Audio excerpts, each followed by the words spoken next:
Hi guys, welcome back to another episode of Got Watch Bro.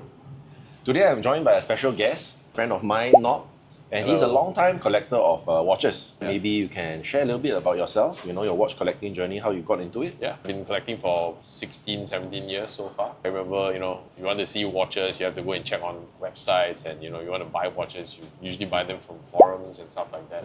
Obviously, things have evolved quite a fair bit. So, It's much easier now. Sure, Definitely. for sure. So I think today you also brought some goodies, ready to unveil. Boom.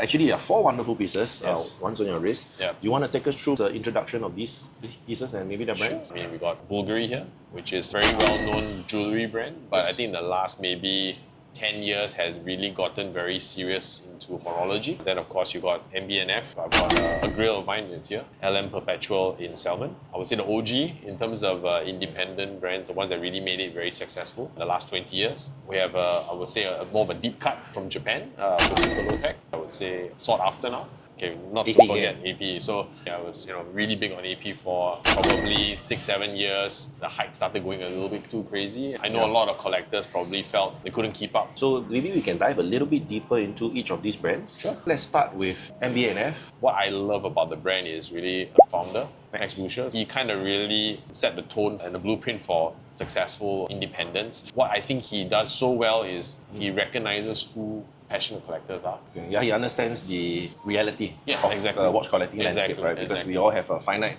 amount of means, Yes. but got a lot of unlimited ones. Once, exactly. This is a very interesting piece and a very interesting brand. Yeah, so Otsuka Lotec is founded by this person, Jiro Katayama. He's a self-taught watchmaker. You can see his designs evolve over time. This is called the Kai number 5. He really has a strong design philosophy. Everything has to have a purpose. Everything has to have a function. It cannot be too just for the sake of doing it. It should have a real purpose to the design. The next one would be AP. Oh, okay, cool. Just as a segue, actually, it's also one of my favorite brands. So I think AP, they have good designs. It's just, I think, with AP, it's just known for that design, for the oak silhouette. Everything else becomes kind of like a secondary thing that never live up to the best design. For our last piece, the 4th piece, Bvlgari. Hey, the brand is actually not just a fashion brand or jewelry brand, but the actual, real, serious horological brand. Kind of started talking to Bvlgari, and we were saying, how come there's no Singapore edition for Bvlgari, right? He started having a conversation to try to design the first ever Singapore-inspired edition for the Octo Finissimo.